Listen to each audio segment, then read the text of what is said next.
Bonjour à tous, bienvenue dans cette nouvelle vidéo. Aujourd'hui, je vous propose pas un cours d'histoire, je vous propose plutôt une introduction à ce qu'est l'histoire. On va voir les grandes périodes historiques et à la fin, on va s'intéresser à celles que nous allons faire, nous, durant le dernier trimestre. Lorsque l'on va parler d'histoire, on va parler d'événements qui ont eu lieu dans le passé. L'histoire se réfère toujours à un événement antérieur. Donc, le mot strict histoire, quand je raconte une histoire, c'est que je vais raconter une chose qui s'est passée. Si je parle d'histoire, je parle forcément de faits réels qui se sont passés. Ah, il ne faut pas confondre l'histoire avec les contes et les légendes. Si je prends la mythologie grecque, je vais raconter des histoires, mais on est dans du mythe, dans des inventions. Nous, on va essayer de rester dans l'histoire réelle, les actes historiques, ceux qui se sont passés, et savoir comment ils se sont passés. Plus l'acte va être proche de nous, plus ça va être facile, plus il y avoir de vidéos, plus il y avoir d'images, etc., etc. Mais plus on va revenir dans le passé, et plus ça va être compliqué de vraiment savoir ce qui est vrai et ce qui est faux. Si l'histoire s'est vraiment passée comme elle a été décrite. Pour être le plus précis possible dans les récits historiques, on a mis en place des grandes époques. On a mis 5 grandes époques historiques. C'est ce que je vous propose de découvrir maintenant. Si l'on veut parler d'histoire, on est obligé de créer un axe du temps, ce qu'on appelle une frise chronologique. Et sur cette frise, on va pouvoir placer les différentes époques et les différentes dates importantes. La première date importante dans notre calendrier est l'année 1, qui correspond à la naissance du Christ. Il y a d'autres calendriers qui marchent avec d'autres dates, on va dire, de début, comme ça, l'année numéro 1.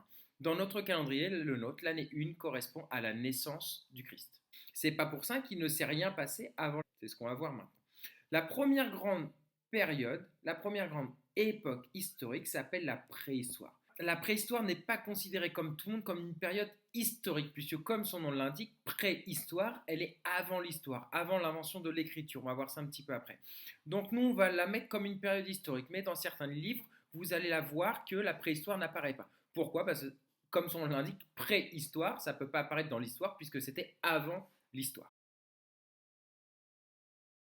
La préhistoire, vous la connaissez tous. La préhistoire, elle commence avec l'apparition de l'homme sur Terre. Et elle correspond aux premiers chasseurs, aux premiers cueilleurs, aux premiers pêcheurs. Ces hommes qui vont se déplacer pour suivre le gibier et qui vont inventer le feu. Ces premiers hommes, petit à petit, vont commencer à se sédentariser. C'est-à-dire qu'au lieu d'être nomades, de se déplacer, ils vont fabriquer les premières maisons, à mettre les bases de l'agriculture, à fabriquer leurs outils. Et donc cette grande période de la préhistoire va durer jusqu'à l'an -3000 à peu près. En l'an -3000, il va se passer une chose super importante, c'est qu'il va y avoir l'apparition des premières écritures. On va enfin avoir une preuve matérielle, ça sera écrit, de ce qui se passe à cette époque. En effet, les hommes préhistoriques, eux, savaient dessiner. On pouvait savoir ce qu'ils avaient mangé, ce qu'ils chassaient, puisque dans les grottes, ils dessinaient un bison, ils dessinaient une biche ou un cerf. Mais ils n'ont jamais écrit, ils n'ont jamais fait de phrases, ils n'ont jamais créé de mots. Avec l'apparition de l'écriture, on termine la première époque historique, la préhistoire, et on rentre dans la deuxième, qui s'appelle l'Antiquité. L'Antiquité, vous la connaissez bien grâce à trois grands peuples. Le premier, les Égyptiens et leurs pyramides. Le deuxième, les Grecs et leurs monuments. Et enfin, les troisièmes, les Romains. Les Romains qui ont laissé un héritage exceptionnel en Espagne, aussi bien au niveau de la langue, puisqu'aussi bien le français et l'espagnol viennent du latin, que au niveau de l'architecture, ils ont laissé de grands monuments, au niveau des routes, au niveau du commerce, au niveau de la culture, etc., etc. Pendant l'Antiquité, deux grands peuples ont également vécu en Espagne, les Celtes et les Ibères, qui ont donné leur nom à la péninsule ibérique et à votre célèbre compagnie aérienne Iberia. L'Antiquité va prendre fin en 476 avec la chute de l'Empire romain.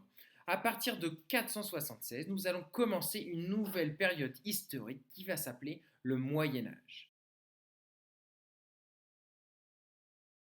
Le Moyen Âge est une période un petit peu plus sombre de l'histoire, avec les invasions barbares, avec les chevaliers, avec les châteaux forts. Vous connaissez tous cette période. En Espagne, elle correspond surtout avec l'invasion de l'Espagne, de la péninsule ibérique par les musulmans et ensuite par la reconquête des chrétiens. Cette période du Moyen Âge va durer jusqu'en 1492 et la découverte par Christophe Colomb de l'Amérique. On en avait parlé au début de l'année, Christophe Colomb pense aller en Inde, mais finalement il découvre un nouveau territoire, un nouveau continent, l'Amérique, en 1492, et ça marque la fin du Moyen Âge. La découverte de l'Amérique en 1492 marque le début de notre quatrième époque historique qui s'appelle les temps modernes. Cette époque va durer jusqu'en 1789 et la Révolution française. Elle est marquée par la Renaissance, c'est-à-dire un courant de pensée qui va faire que les grandes monarchies de cette époque vont se retourner vers les peuples de l'Antiquité et on va s'éloigner de l'obscurité du Moyen Âge. L'année 1789 et la Révolution française vont marquer un virage radical dans la conception des sociétés modernes. En effet, les Français vont se révolter contre leur roi. Ils vont vouloir avoir plus de pouvoir. Ils vont pouvoir décider par eux-mêmes. En effet, jusqu'à présent, la plupart des sociétés étaient dirigées par des monarques, par des rois, dans une monarchie absolue, c'est-à-dire que le souverain, le roi, pouvait faire ce qu'il voulait. Les citoyens n'avaient pas leur mot à dire. À partir de 1789, cela va évoluer progressivement et le peuple va avoir son mot à dire dans les décisions de l'État.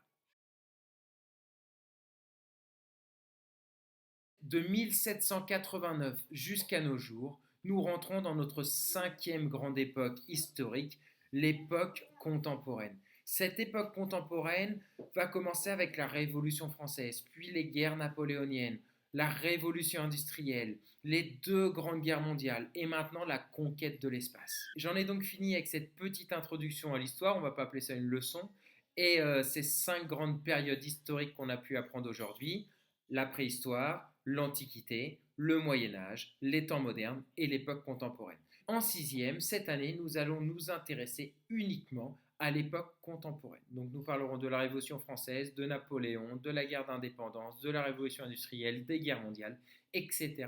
etc. J'espère avoir été clair, je ne pense pas que ça soit très compliqué. De toute façon, si vous avez n'importe quelle question, on se retrouve à 13h sur l'application Meet. Je vous souhaite bon courage, bonne journée, prenez soin de vous. À bientôt, au revoir.